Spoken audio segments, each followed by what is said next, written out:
el país y en especial la atención a la pandemia del coronavirus. Va a intervenir, va a introducir el doctor Jorge Alcocer y nos va a informar el doctor Hugo López-Gatell sobre cómo vamos en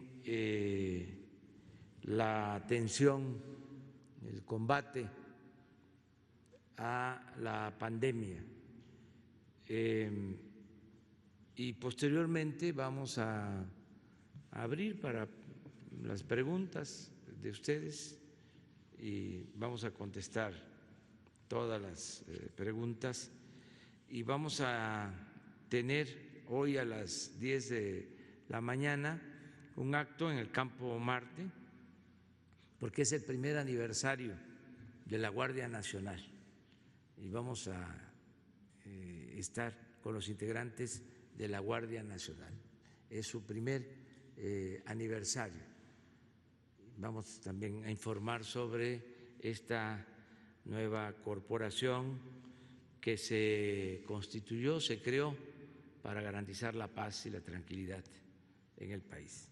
Entonces vamos con el doctor Alcocer. Muchas gracias, señor presidente. Me da mucho gusto estar nuevamente aquí con ustedes en el Pulso de la Ciudad del junio 30.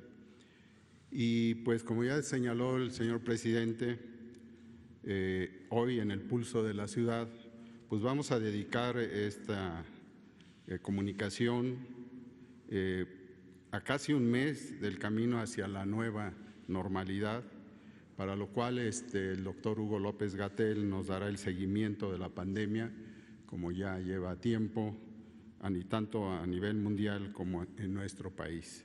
Estoy muy convencido de que ustedes forman una parte importante de este camino, lo han hecho, lo siguen haciendo, tienen mucho aguante, porque en la tarde participan muchos de ustedes en las 3 horas que ponen atención.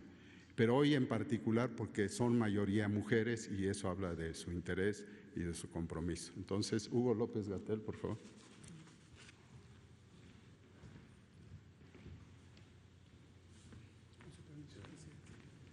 Con su permiso, señor presidente, secretario, muy buenos días, compañeros directores. Muy buenos días, tengan todas y todos ustedes. Vamos a utilizar el informe técnico que presentamos por las tardes para comentar el acontecer de la epidemia y algunas características que vale la pena tener presentes. Si me pasan la primera.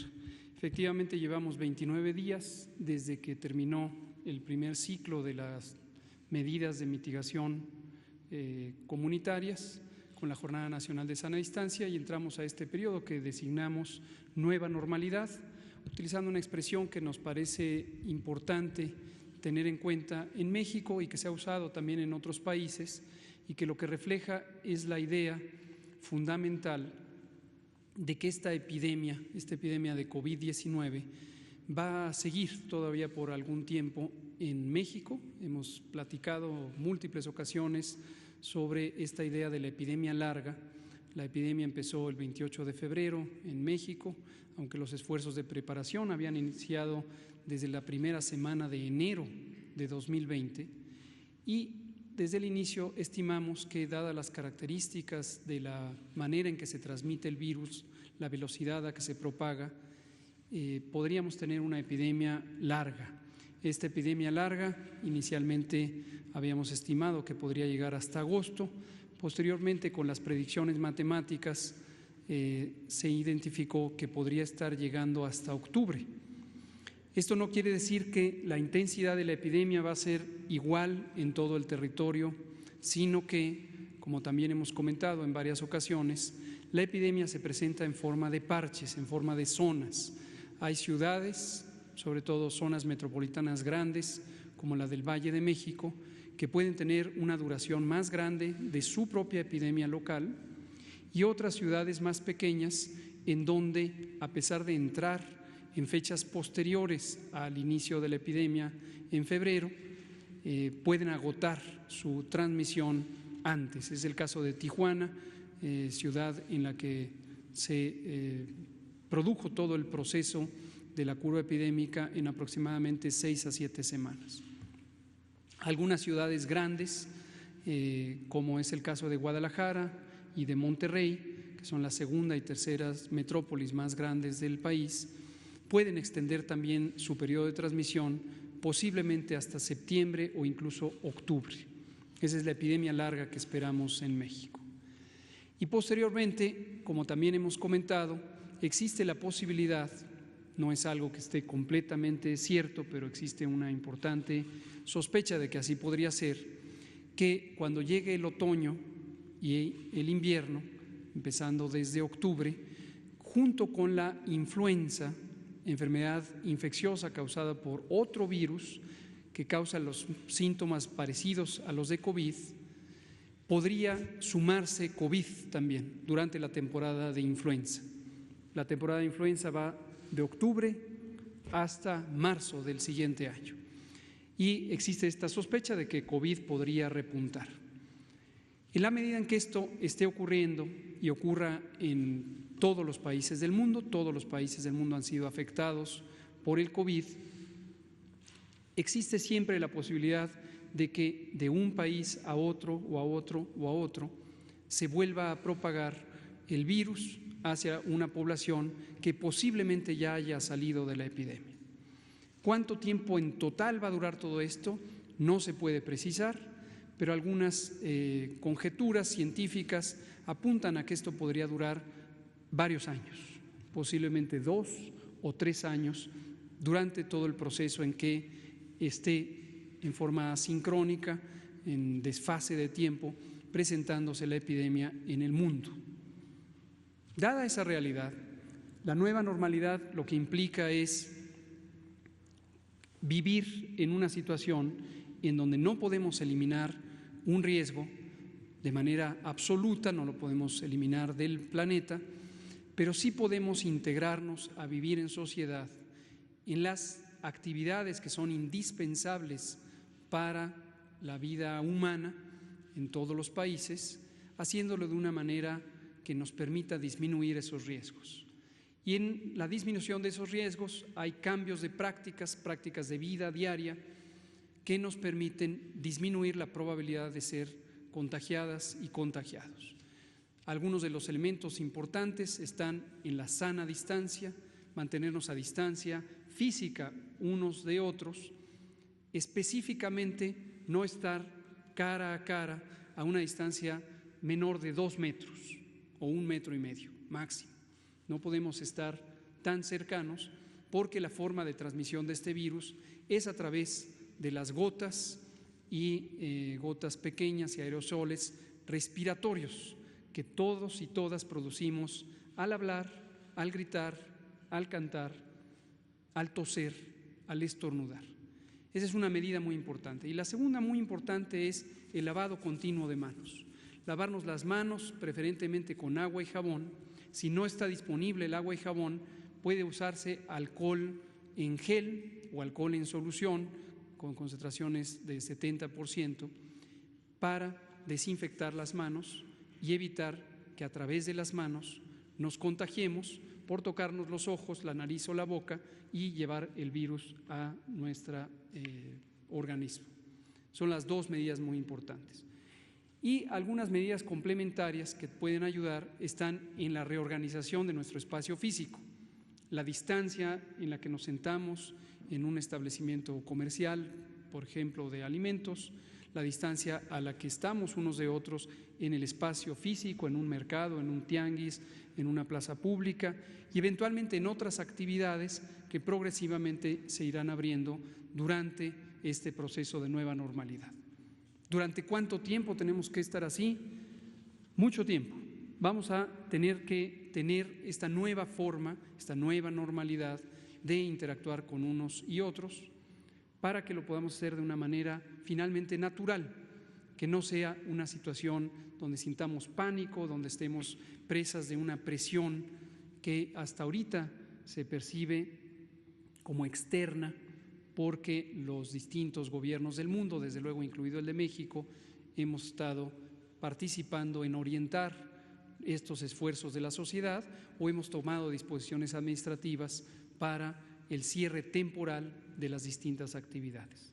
Entonces, retomamos sobre esta idea de la nueva normalidad, llevamos 29 días en ello y en México, recordamos, lo hemos hecho a través de un sistema de semáforos. Semáforo lo que quiere decir es que tenemos unos indicadores de colores semejantes al semáforo del tránsito, solo que con 4 colores, que podemos ver en la siguiente diapositiva y que nos permiten ver en cada entidad federativa, en cada estado, cuál es la intensidad de la transmisión de la epidemia, cuál es la capacidad de atención en los hospitales que hay en cada estado, cuál es la velocidad a la que se están ocupando los hospitales y cuál es el porcentaje de personas que, teniendo los síntomas de COVID, se identifica que realmente están infectados por el virus que lo causa y no por otras infecciones respiratorias que también existen, han existido y seguirán existiendo por siempre. Vemos en la diapositiva cómo estamos en esta semana. Tenemos 18 estados en anaranjado, esto es el riesgo alto, y 14 que están en el riesgo máximo del que hemos partido, es el riesgo que se había identificado durante la jornada de sana distancia para todo el país.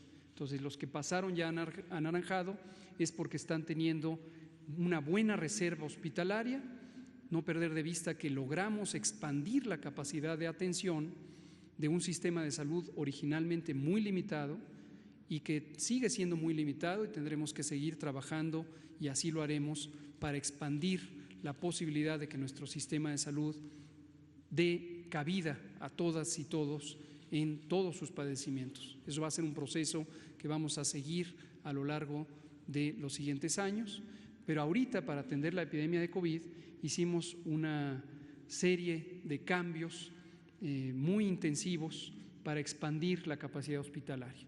Los hospitales que fueron designados COVID para la atención específica de personas con infección respiratoria aguda grave, empezamos con 645 hospitales el 24 de abril y después de varias semanas transcurridas durante marzo, en donde estuvimos preparando los planes para esta reconversión, arrancamos la reconversión en abril, más o menos en las primeras pocas semanas de la fase 3, y hoy tenemos casi 900 hospitales COVID. Tenemos 899 hospitales COVID, habiendo partido de 645 hospitales COVID. Esto ha sido un esfuerzo enorme y agradecemos a todos los miembros del personal de salud, no solamente enfermeras, enfermeros, médicas, médicos que directamente trabajan en la atención de pacientes, sino también todos los equipos administrativos y de apoyo que han permitido en todas las instituciones del sector salud, incluidas las civiles y las militares, expandir esta capacidad hospitalaria. Y el resultado neto es el objetivo que hemos buscado desde el inicio. No hemos tenido una situación extrema en donde cualquiera de los estados de la República haya personas que no se pueden atender porque no hay una cama disponible. Y cuando decimos cama es no solamente la cama física en el hospital, sino el personal de salud especializado, los equipos técnicos, los materiales, los ventiladores y desde luego todos los insumos necesarios para la correcta atención de los pacientes. Hemos logrado tener esos espacios y conforme la epidemia transcurrió hemos ido expandiendo capacidades y lo que vemos hoy es que empiezan a desocuparse hospitales en algunas zonas, en particular aquí en el Valle de México empiezan a tener ya camas disponibles algunos hospitales. Vamos a ver en la siguiente diapositiva ya los números. Bueno, este es un recordatorio, vamos a pasarlo muy rápido, de las distintas actividades que se pueden tener de acuerdo a los colores, de acuerdo a los niveles de riesgo. Vemos algunos ejemplos, no pretende ser una lista de todos los elementos que se tienen que considerar, pero son algunos de los ejemplos. La actividad turística en hoteles estaba limitada a 25% de aforo en los estados que están en rojo o que estaban en rojo, los que persisten en rojo, no ocuparlos más de la cuarta parte. En cambio, en naranja ya pueden ocuparse al 50%. Los servicios de alimentación, los alimentos preparados, restaurantes, cafeterías, etcétera, que no estén más que con servicio a domicilio en el semáforo rojo y que pueden pasar al 50% de su ocupación durante el semáforo naranja. Otros servicios a las personas, como los servicios de peluquería, estéticas, barberías, etcétera, cerrados durante rojo, con servicio a domicilio posiblemente, y 50% preferentemente con citas para evitar conglomeraciones durante el semáforo naranja. Los parques son un elemento importante, que están representados ahí del lado izquierdo abajo. Los parques son un elemento de esparcimiento, de la posibilidad de hacer actividad física, exponernos a la luz solar, disfrutar un espacio de la naturaleza al interior de zonas urbanas, y es importante también para el estado de ánimo y el estado mental incluso.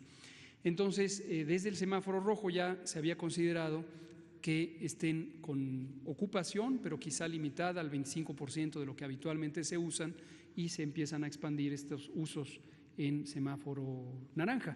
Pero una cosa muy importante, el parque es un espacio público en donde podría haber conglomeraciones, y aquí lo que pedimos es a la población tener conciencia de esto. Si usted sale al parque, sale a un espacio público, procure hacerlo en forma individual o en grupos familiares muy pequeños para que no haya contagios.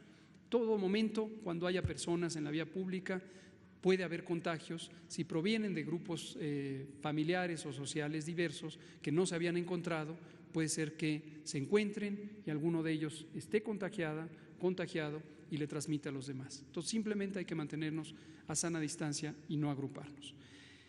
Los comercios de alimentos, tianguis, mercados sobre ruedas, supermercados, etcétera, son actividades esenciales, si no, no podríamos alimentarnos, y hemos mantenido abiertos con aforos limitados al 50% durante el semáforo rojo, y empiezan a abrirse progresivamente. También procurar que estén físicamente distanciadas las personas. Actividades deportivas profesionales permanecen sin público, tanto en semáforo rojo como naranja, y en la siguiente diapositiva vemos los otros ejemplos. Tenemos los gimnasios, permanecen cerrados durante el semáforo rojo, empiezan a abrirse con aforos al 50% en semáforo naranja, y preferentemente todas estas actividades que se pueden programar con citas, hacerlo así para evitar conglomeraciones. Cines, teatros, espacios de esparcimiento o de desarrollo cultural permanecen cerrados en rojo, 25% de ocupación en semáforo naranja, y procurar que sea a distancia, que no estén las personas congregadas en ese espacio, porque por el tiempo de estancia, 1 a 2 horas, hay una alta probabilidad de contagio. Si se disponen separados, alternando la ocupación de las butacas, pues eso disminuye el riesgo. Igualmente, los centros comerciales, preferir mantener cerradas las áreas comunes en forma absoluta durante el semáforo rojo, 25% de ocupación en semáforo naranja. Iglesias, mezquitas, sinagogas, templos de culto, también cerrados en rojo, con ocupación de 25% en naranja. Y lo último, sitios de espectáculos masivos, estamos hablando de más de 1,000 personas, hasta cantidades grandes, 30,000, 40,000, definitivamente cerrados todavía durante los semáforos rojo y naranja, lo mismo que bares, centros nocturnos y otros sitios de congregación y esparcimiento. Vamos a ver los números ahora sí. Más de 10 millones de personas han tenido COVID en el mundo desde que empezó esta epidemia a principios del año, y 22% de ellas, que son 2.196.000, lo han tenido en los últimos 14 días. Esta es la parte activa de la epidemia. Todas las demás personas ya se han recuperado, o algunas lamentablemente han fallecido, concretamente en promedio 5% de las personas que han tenido COVID a lo largo de este tiempo. La región del continente americano es la que ocupa la mayor cantidad de casos activos en los últimos 14 días. Lo que se muestra en las gráficas de barras es en los últimos 14 días. Y Europa, que había sido la región más afectada originalmente, ya ocupa el cuarto lugar. En cambio, otros continentes, otras regiones del mundo empiezan a estar en una fase creciente. En México, desde que empezó la epidemia, el 28 de febrero, hemos tenido 220.657 personas afectadas y 23.389 han sido enfermas en los últimos 14 días. Nuevamente son la parte activa de la epidemia y todas las demás personas, casi 200.000, han estado ya o recuperadas y ya no son contagiantes. Muy desafortunadamente, 27.121 personas han perdido la vida por el COVID y esto ha sido consecuencia de la propia enfermedad. La enfermedad puede causar neumonía grave y afectar la capacidad de oxigenar el organismo y eso tiene consecuencias sobre los otros órganos y el COVID puede hacer perder la vida de las personas. Pero insistimos, muy afortunadamente las muertes no han ocurrido porque las personas no tengan dónde hospitalizarse. Una preocupación, sin embargo, es que las personas tarden demasiado en llegar a la hospitalización y pedimos nuevamente tomar en cuenta este mensaje que cuando empiecen los síntomas de COVID, fiebre, tos, dolor de garganta, dolor de cabeza, enrojecimiento de los ojos, dolor muscular, diarrea a veces, cuando se presentan estas características y se trata de una persona mayor de 60 años que tiene enfermedades crónicas como hipertensión, diabetes, obesidad, tabaquismo u otras causas de inmunosupresión, que acudan lo más pronto posible al hospital, porque cuanto más temprana sea la atención, mayores posibilidades hay de que la enfermedad no cause un daño letal. Vámonos más rápido, vamos a ver algunas estadísticas. En la siguiente diapositiva vemos que casi 173 personas por cada 100,000 en el país han tenido COVID desde que empezó la epidemia. Estos son los 221,000 personas y en los últimos 14 días 23.389 lo han tenido. Lo que vemos en la gráfica es por distinta entidad federativa, por distintos estados, cómo se ha distribuido la enfermedad en los últimos 14 días y en las dos barras de colores, rojo y amarillo, se ven las personas que tienen la enfermedad y han sido confirmadas en rojo y las personas que tienen los síntomas de enfermedad y son contabilizadas e identificadas como parte de la vigilancia, aun cuando todavía no esté el resultado de laboratorio.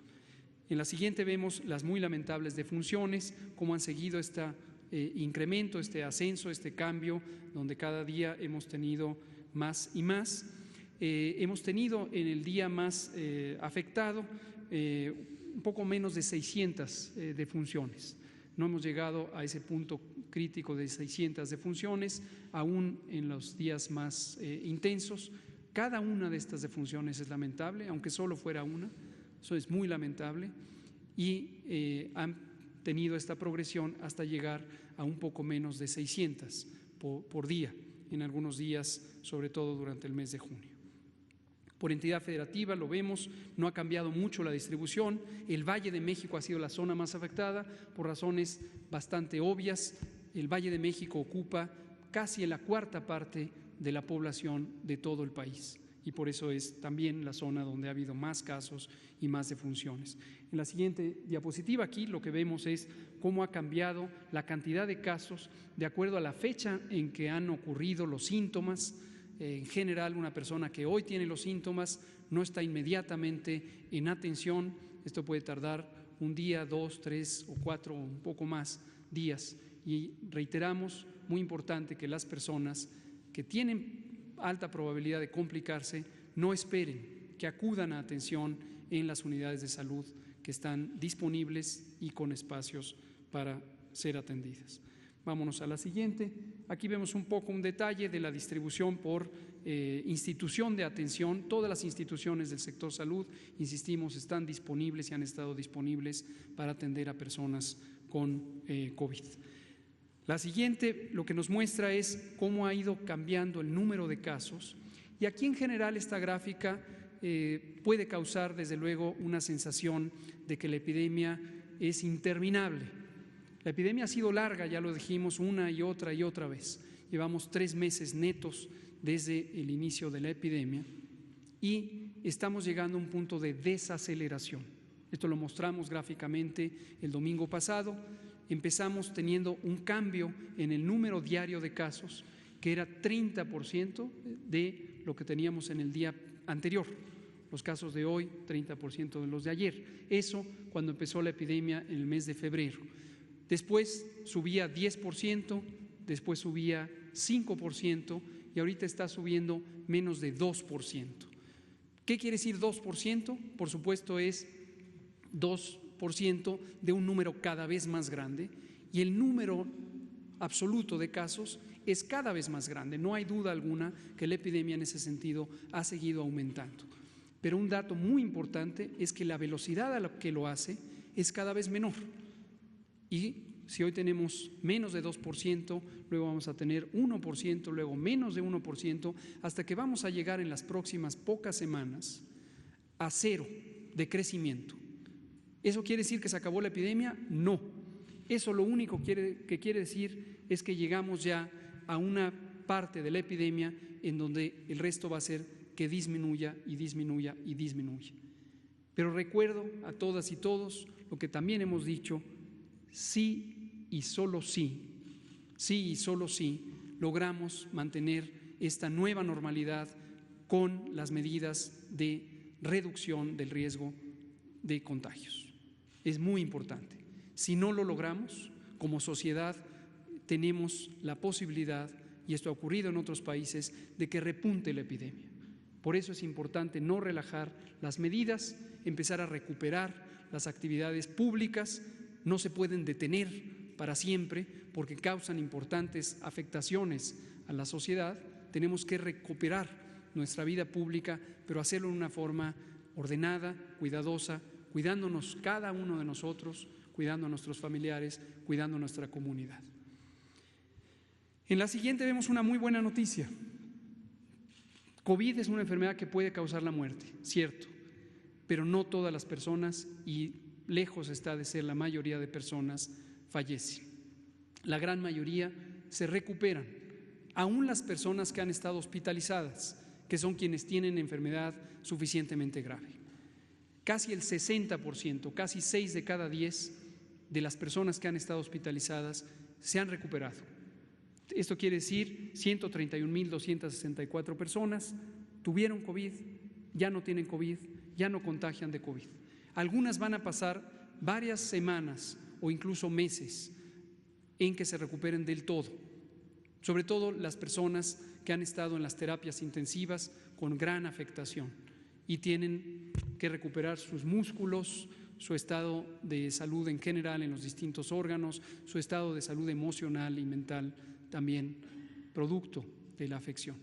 Van a tardar, pero la gran mayoría se recuperan más rápidamente y son 6 de cada 10 que han sido recuperadas. Terminemos con un dato que muestra precisamente cómo hemos logrado tener espacios disponibles para que nadie se quede fuera, nadie se quede atrás. Lo que vemos en este mapa es dónde están las unidades operativas de atención de la salud, los hospitales COVID designados, estos casi 900 hospitales que, habiendo partido de 645, fueron ampliados. Y son más de 26,000 camas de hospitalización general, casi 9,000 camas de terapia intensiva o camas habilitadas para personas críticamente enfermas. De estas, y lo podemos ver en la siguiente diapositiva, las camas generales hoy están ocupadas, o hasta ayer en el corte de información, estaban ocupadas al 44%. Esto quiere decir que todavía tenemos más de la mitad, 56% disponibles. Con variaciones, desde luego, de acuerdo a la intensidad epidémica en cada estado, que se pueden ver de izquierda a derecha en la gráfica. Sonora, Tabasco y Estado de México ahorita son los que tienen ocupaciones mayores al 64, 63 y 63% respectivamente. La Ciudad de México, que llegó a ser la zona donde había la mayor ocupación hospitalaria, ya no lo es, hoy tiene ocupación del 61%. y así para las demás entidades. Terminamos viendo la ocupación de camas para personas críticamente enfermas, camas con ventilador, le llamamos así porque es donde se requiere tener ventilación mecánica con una máquina que ayuda a las personas a respirar. En el lado derecho se ve la ocupación es de 39%, es decir, 61%, más de 6 de cada 10 camas están todavía disponibles. Y por entidad federativa empezamos con Baja California, Estado de México y la Ciudad de México con porcentajes de ocupación de 62, 61, 54%. En la última imagen vemos, para que se vea gráficamente, cómo subió de estos 645 hospitales el 24 de abril a los de hoy, casi 900, y seguiremos con la reconversión hospitalaria conforme vaya siendo necesario, pero con la claridad de que ahorita vemos señales ya donde la ocupación en algunos sitios ciertamente sigue siendo muy intensa y seguirá siendo un reto asegurar que no haya sobrecupo que pudiera evitar que se atiendan las personas, pero en algunos sitios, concretamente donde ocurre la mitad de la epidemia, ya empiezan a ir hacia abajo. Presidente, secretario.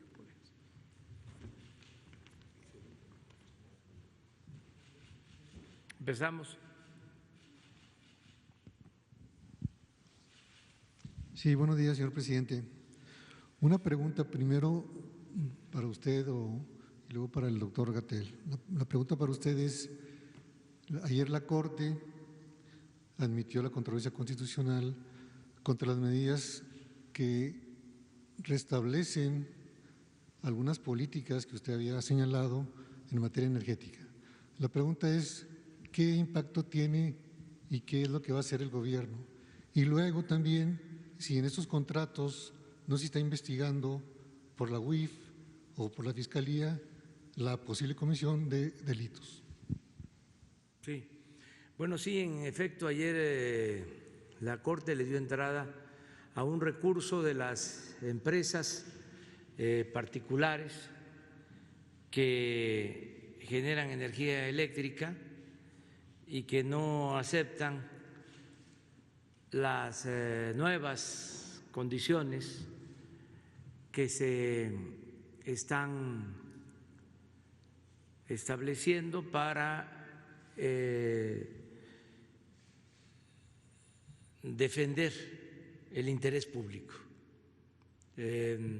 Durante mucho tiempo se abusó del pueblo de México y se cometieron fraudes, empezando porque se entregaron contratos a particulares para generar energía eléctrica cuando la Constitución no lo permitía. Esto fue en el gobierno de Carlos Salinas.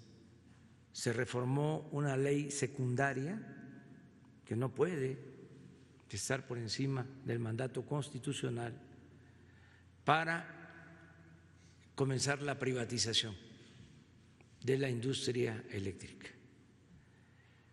Pero no termina ahí el agravio. Estos contratos se hicieron de manera fraudulenta en la mayoría de los casos. ¿Qué fue la práctica más socorrida? El modus operandi. Se ponían de acuerdo los funcionarios con las empresas particulares, se llevaba a cabo una licitación para que la Comisión Federal comprara energía eléctrica a estas empresas particulares. Se entregaba el contrato a una empresa. En el contrato se establecía el pago de una tarifa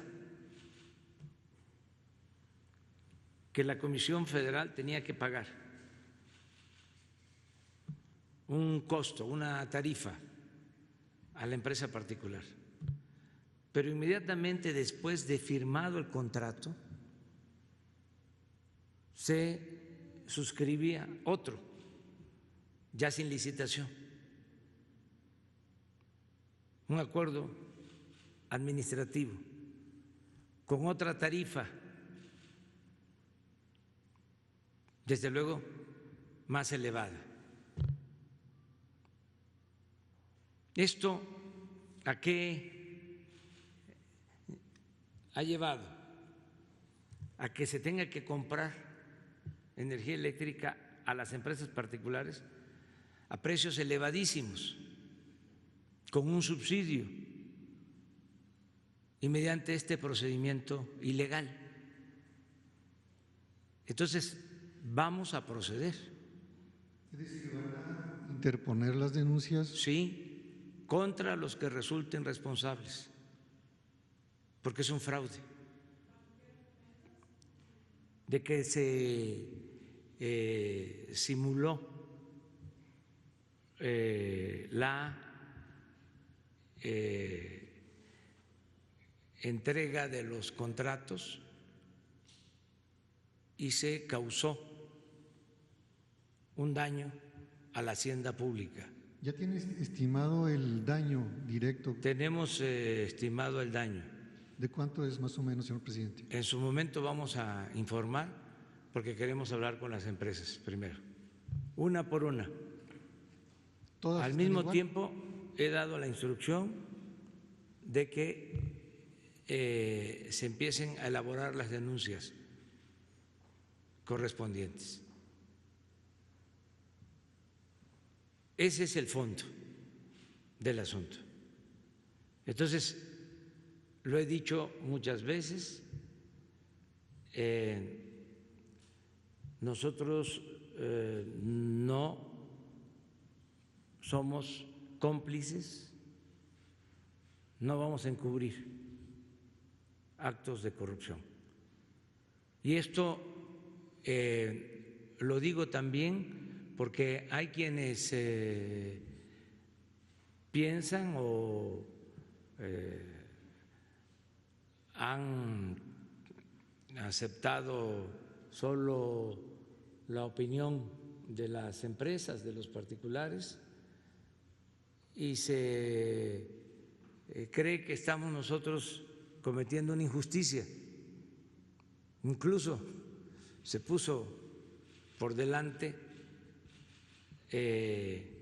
el que se estaba afectando la generación de energía limpia.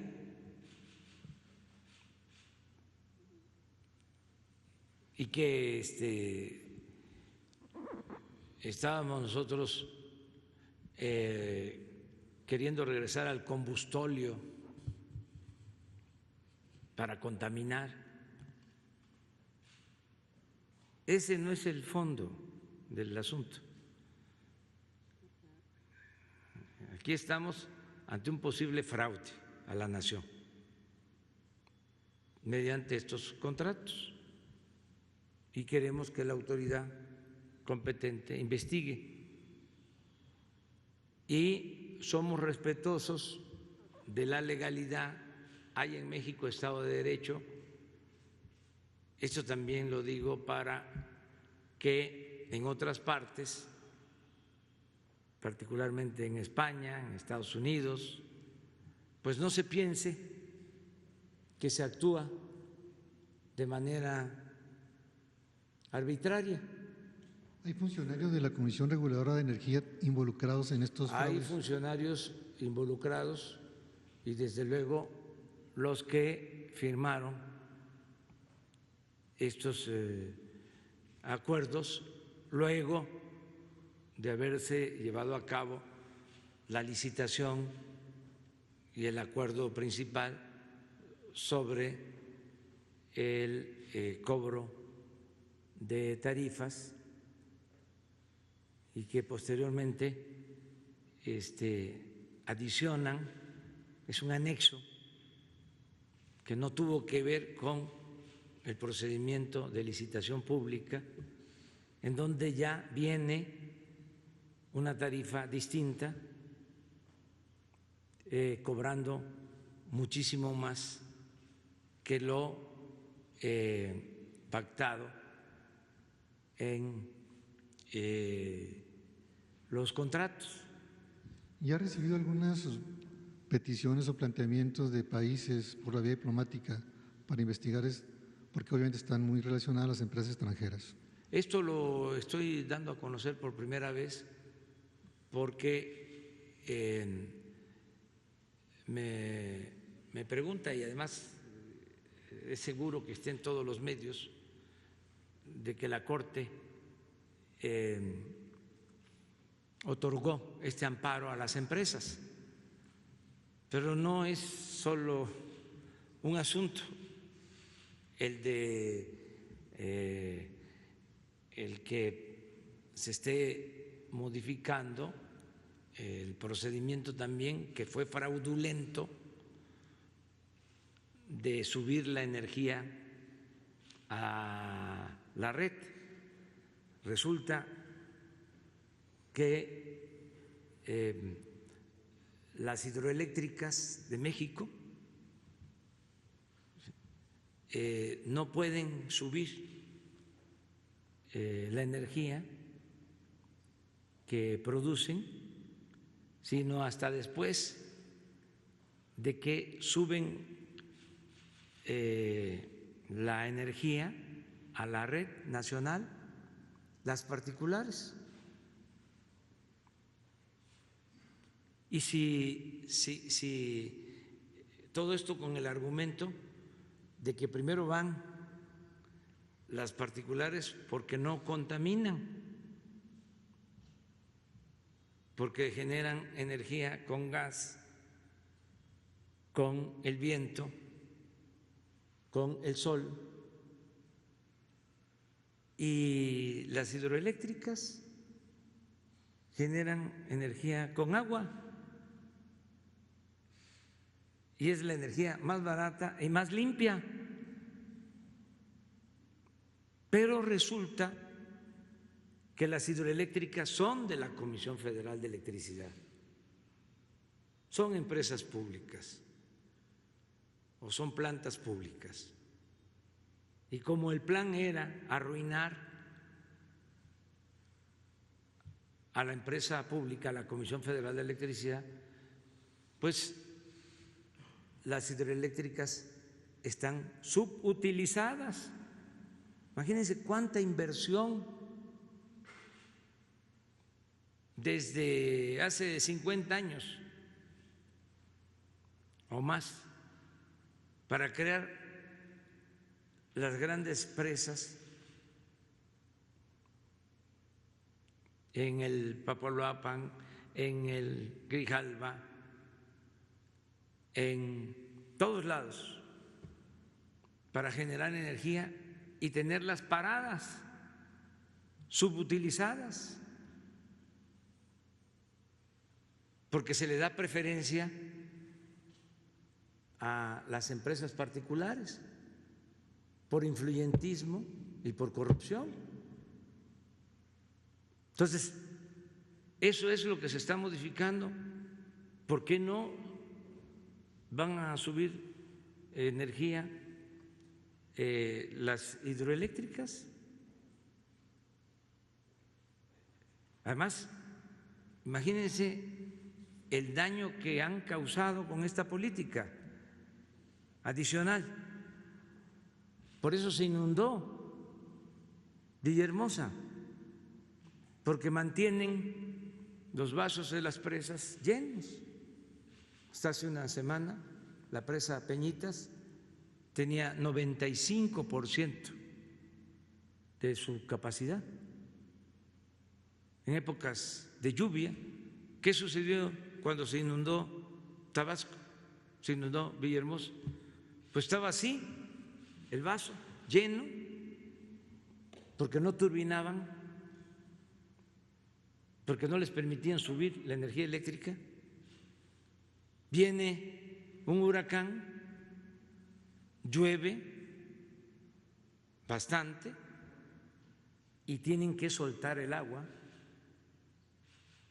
de la presa e inundan de Tabasco y Villahermosa, pero eso sigue sucediendo.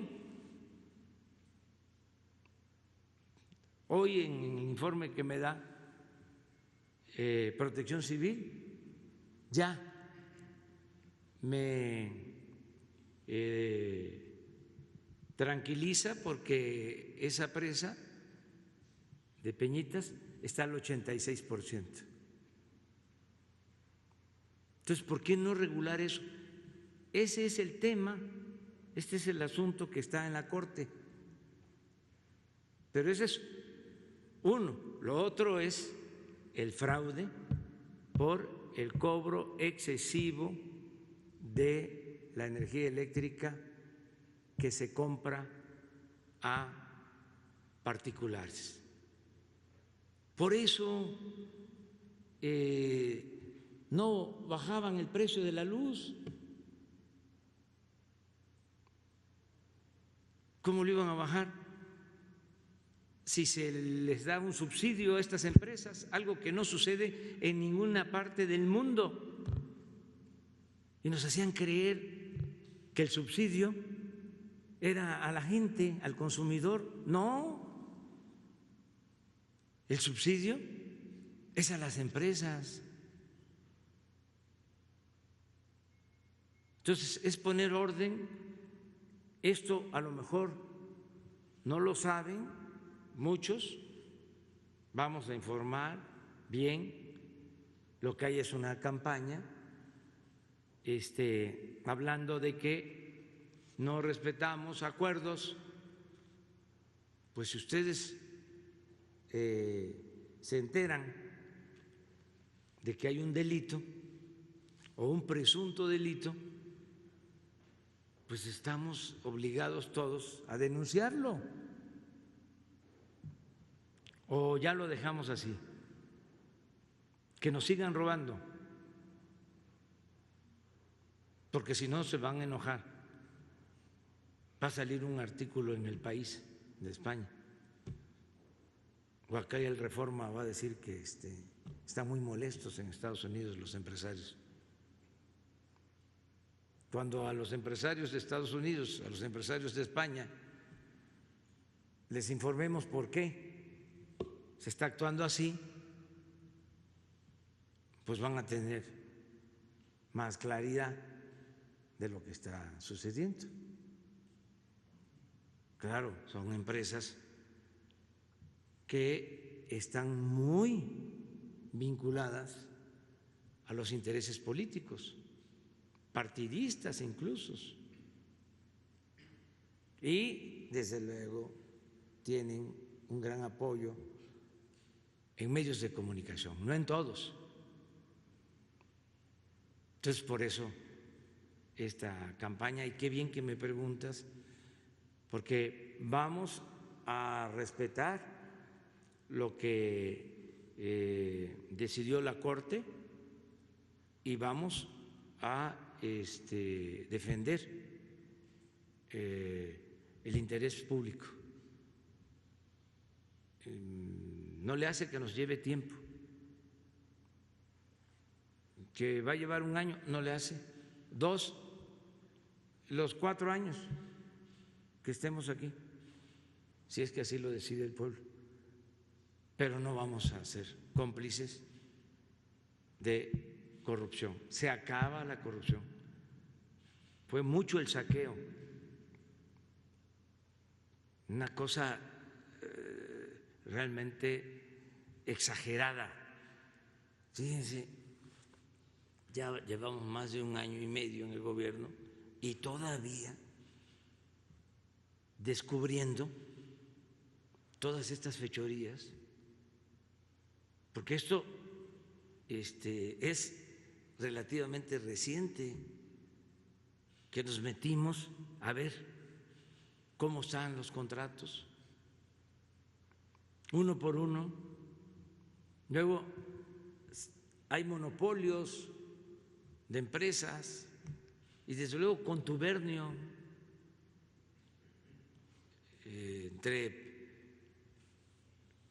personajes con mucha influencia en México y empresas extranjeras, toda una confabulación para robar, para afectar la hacienda pública y para bolsear al pueblo, porque todas estas tranzas son siempre en perjuicio del pueblo, porque es el que tiene que pagar más por la luz, es el que tiene que pagar más por los servicios. Entonces, ese es el punto, y así respondo tu respuesta. Y Hugo tiene… Sí, doctor.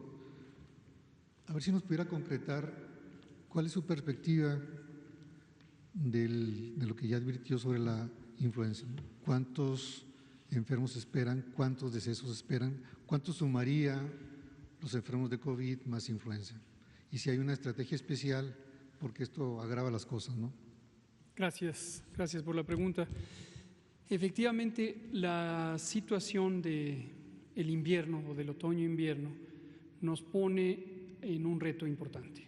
En México y en todo el hemisferio norte, la influenza es una enfermedad, ya dije, causada por un virus distinto al virus que causa el COVID, pero que produce una enfermedad muy parecida.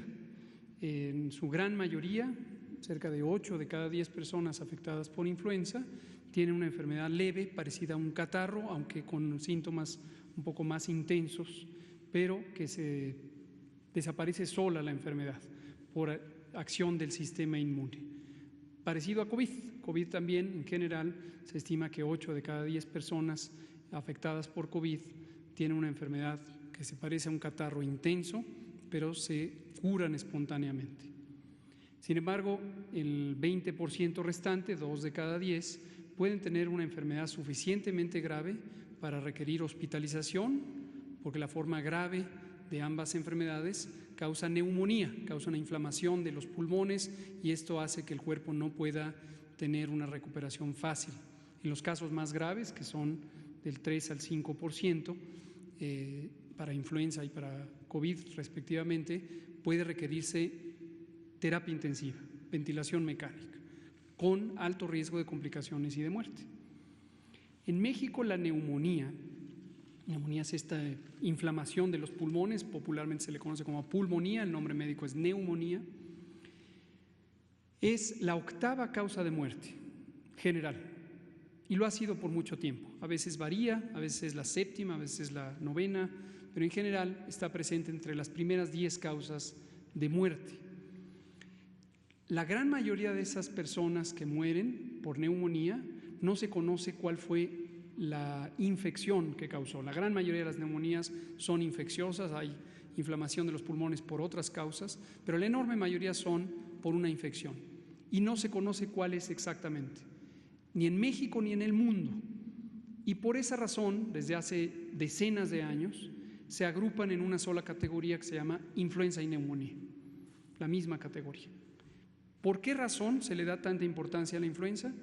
Porque hasta el 30 o 35% de las personas que tienen una neumonía, de acuerdo a diversos estudios que se han hecho por mucho tiempo, podría ser la causa el virus influenza, el que llevó a la neumonía. Entonces, como no se puede distinguir, porque a veces las condiciones clínicas del paciente no permiten que haya una detección eficiente, insisto, en todo el mundo, no es una deficiencia del sistema mexicano y no es reciente, esto por muchos años. La Organización Mundial de la Salud, en su clasificación internacional de enfermedades, considera la específica para influenza, la específica para otras causas, pero al final se agrupa en esta estadística influenza-neumonía. Y para darles un dato que nos ubique en la importancia de esta influenza, y ahorita hablamos del riesgo de COVID con influenza, en 2018, que es el año en el que existe la estadística más reciente que publica INEGI. INEGI es el Instituto Nacional de Estadística y Geografía, es la autoridad autónoma respecto al gobierno que que produce las estadísticas oficiales de mortalidad. En 2018, 28,000 personas murieron de influenza o neumonía. 28,000 personas en 2018. Y la situación que enfrentamos con COVID, o la expectativa que preocupa, es que se junten dos enfermedades causadas por dos virus diferentes, pero que producen la misma enfermedad y podrían hacer que aumente, por supuesto, el número total de personas que fallezcan, pero más importante es que algunos de esos fallecimientos podrían estar determinados por la falta de un espacio para la atención, que hasta ahorita hemos logrado que eso no ocurra, pero ahorita tenemos solo COVID. Cuando llegue la influenza, como llega todos los años, no hay duda que vamos a tener la temporada de influenza, no hay duda alguna. Lo que todavía no se sabe con certeza es si además COVID se va a presentar junto con la influenza, de octubre de 2020 a marzo de 2021. Entonces, ¿qué estamos haciendo? ¿Cuáles son las previsiones? No vamos a desmantelar las reconversiones hospitalarias. Este crecimiento que tenemos de 645 a casi 900 hospitales, necesitamos preservarlo. Todo, quizá no todo, porque también necesitamos ya activar la capacidad de atención de los demás padecimientos. Las demás enfermedades siguen presentes en la población mexicana y tenemos que seguir atendiendo a las personas que tengan las otras enfermedades. Y hasta ahorita, ¿cómo lo hemos hecho? Se han designado hospitales COVID y la atención de otros padecimientos se ha reorganizado en el resto de los hospitales. Pero no podemos desmantelarlo de un momento a otro hasta que tengamos la tranquilidad de que no se van a sumar estas dos enfermedades, asunto que es muy posible. Respecto a las expectativas numéricas, hemos comentado también desde hace tiempo que la manera de detectar los desenlaces fatales, que siempre, insisto, todos y cada uno, aunque fuera solo uno, son muy lamentables, la manera de detectarlos permite identificar a las personas que recibieron atención, que se les pudo hacer una prueba de laboratorio y se confirmaron, pero también tenemos otros mecanismos que hemos comentado aquí y tenemos una guía técnica desde el 13 de abril que formalmente pone en práctica las recomendaciones de la Organización Mundial de la Salud sobre la clasificación de enfermedades en el llenado de los certificados de defunción. Y estamos en un proceso que iniciamos en colaboración con el Gobierno de la Ciudad de México para investigar las causas de muerte de personas cuyos síntomas, cuya presentación clínica, médica, es compatible con COVID y que pudieron haberse quedado sin muestra para diagnóstico por laboratorio. Y esto lo que nos está permitiendo ahora es encontrar cuál es la mortalidad que el COVID ha traído en general, no solamente directamente por la neumonía que causa, sino otros mecanismos posiblemente indirectos que en el mundo entero están también sujetos a investigación. Esto lo empezamos en la Ciudad de México y para la perspectiva nacional hemos involucrado una colaboración que incluye al INEGI. Nos interesa que la autoridad competente, autónoma, técnicamente autónoma, participe en esto. Además, INEGI tiene una enorme capacidad técnica en la materia. El Registro Nacional de Población, que depende de la Secretaría de Gobernación y coordina los registros civiles, el Instituto Nacional de Salud Pública y también la Organización Panamericana de la Salud. Entonces, todas estas estadísticas, más que entrar en proyecciones o predicciones, ya lo estamos haciendo con una documentación directa. Y en cuanto esté listo, lo presentaremos con la misma soltura que informamos todo. Muchas gracias.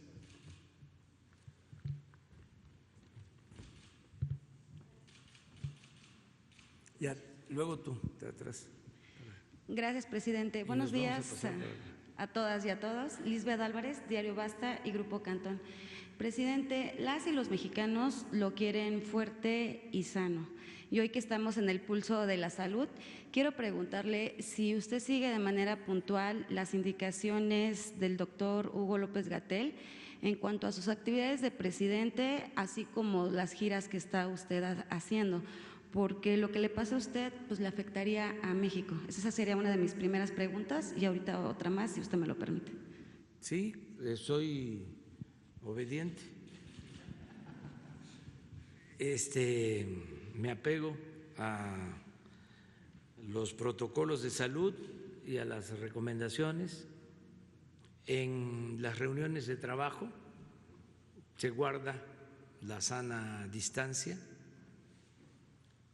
En las reuniones de la mañana, por ejemplo, que tratamos a veces 2, 3 asuntos y son no solo miembros del Gabinete de Seguridad, sino también el Gabinete de Salud, a veces asuntos que tienen que ver con la economía, con Pemex.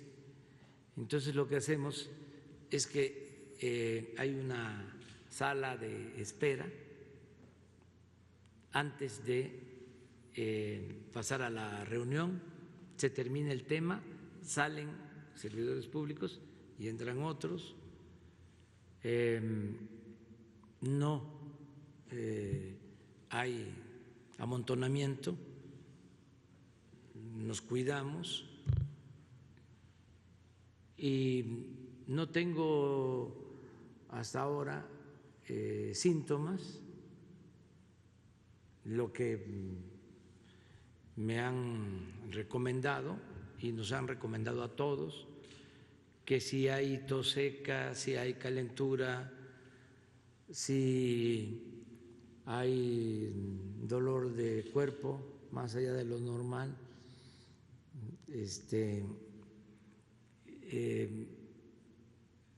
me falta una, es fiebre, ¿sí? Sí, no, ya dije, es calentura, dolor de cuerpo, tos seca. No, esa es nueva. Dolor de garganta. Dolor de cabeza. Dolor de cabeza. Es dolor de las 4 primeras fueron dolor de cabeza, calentura, dolor de cuerpo y tos seca. Y luego le agregaron lo del dolor de garganta. Pero pues no tengo afortunadamente ninguno de esos síntomas. Estoy pendiente. Si se lleva a cabo el viaje a Estados Unidos, voy a procurar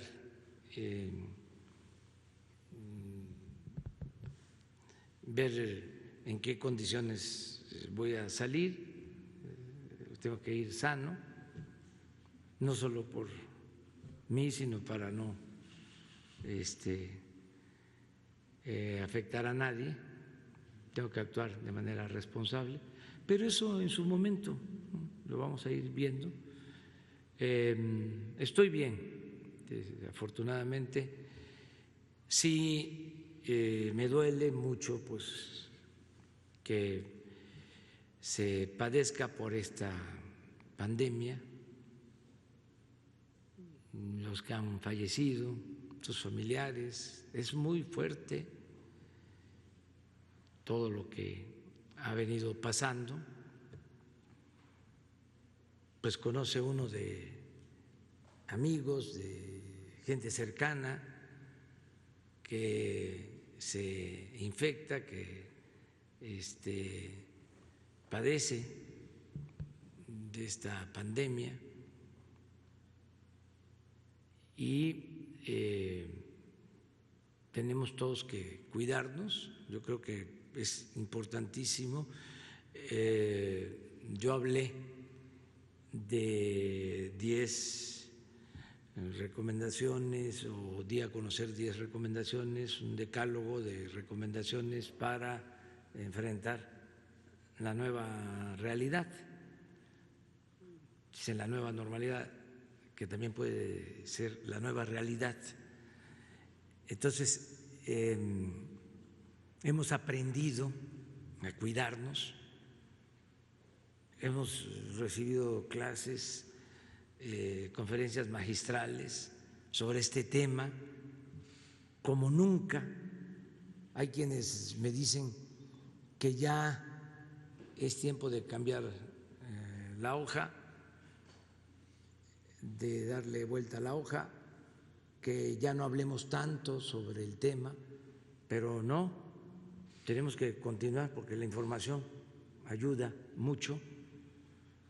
Además, evitar el amarillismo.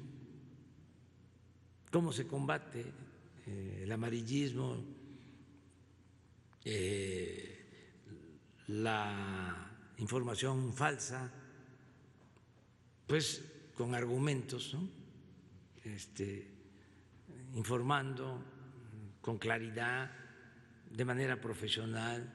Entonces, por eso Hugo va a continuar durante más tiempo informando y cuidarnos nosotros, todos cuidarnos. Vamos saliendo poco a poco. Anoche no sé si presentaron unas gráficas sobre ya una disminución en hospitalización y en todo. No las presenté, pero sí ya de la Ciudad de México, que ya sí. Entonces vamos poco a poco, ¿no?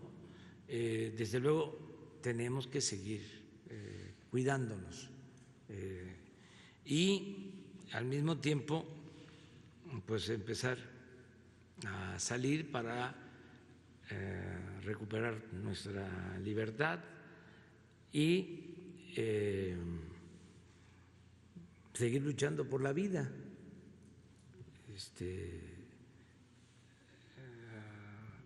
reactivar nuestra actividad productiva, que se abran los centros de trabajo, desde luego de conformidad con el semáforo, como está sucediendo, y ahí vamos hacia la normalidad. Y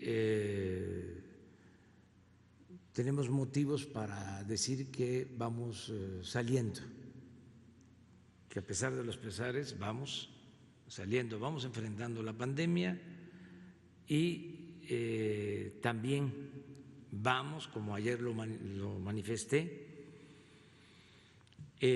a recuperar pronto la economía. Con respecto al resultado final, pues falta todavía tiempo para hacer la evaluación, pero hasta ahora, ¿qué hemos logrado? Pues el que no se disparara, que no se saliera de control la pandemia y que lo que llaman los médicos, los especialistas, se aplanara la curva de la pandemia, como se logró, que no se disparara y que nos desbordara, que no se tuvieran las camas, los hospitales para atender a los enfermos. Eso lo resolvimos y lo resolvimos entre todos, porque fue muy importante el que sin autoritarismo, lo subrayo, porque en otros lugares lo lograron, pero era engarrótenseme ahí, ¿sí? No se mueva, no salga, está prohibido. Acá no fue así, acá fue voluntario, porque el pueblo de México es un pueblo con mucha conciencia, con mucha responsabilidad. Ya lo dije, es de los pueblos con menos analfabetismo político en el mundo, o para decirlo de otra manera, es de los pueblos con más conciencia ciudadana en el mundo. Entonces, eso nos ayudó mucho, de modo que nunca nos rebasó la pandemia ni nos va a rebasar. Siempre va a haber una cama con especialistas, con equipo para atender a los enfermos. Desde luego no queremos que nadie llegue a los hospitales, por eso lo preventivo, pero sí nos preparamos y se resolvió. Luego otra cosa importante que tiene que ver con lo mismo fue la preparación, la capacitación de los médicos, que no teníamos especialistas. ¿Cómo? En meses se llevó a cabo un curso permanente de formación de miles de médicos generales para atender enfermos COVID. Adicionalmente, el contar con los recursos para contratar casi 50,000 médicos y enfermeras y trabajadores de la salud. El resultado,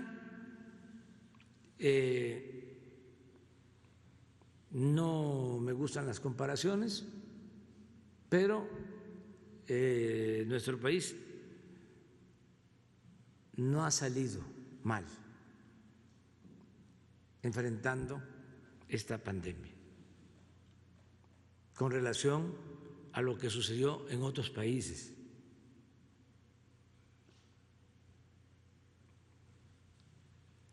Donde desgraciadamente han padecido más.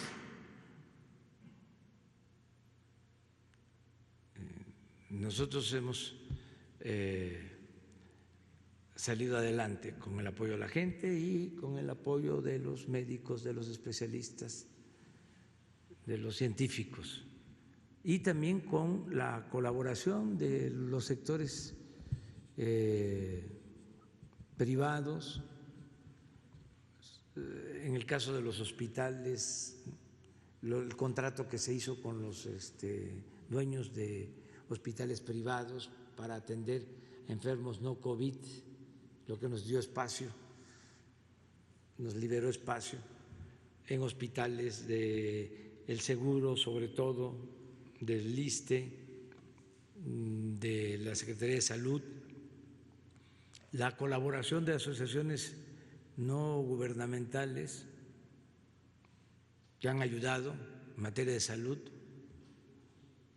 Sin duda, las organizaciones de salud de la sociedad civil han ayudado mucho, y todos. Y yo incluso he notado ya hasta un cambio en la forma de manejar la información de los medios. Ya no apuestan tanto al alarmismo, porque al principio sí estaban como el alarma, con notas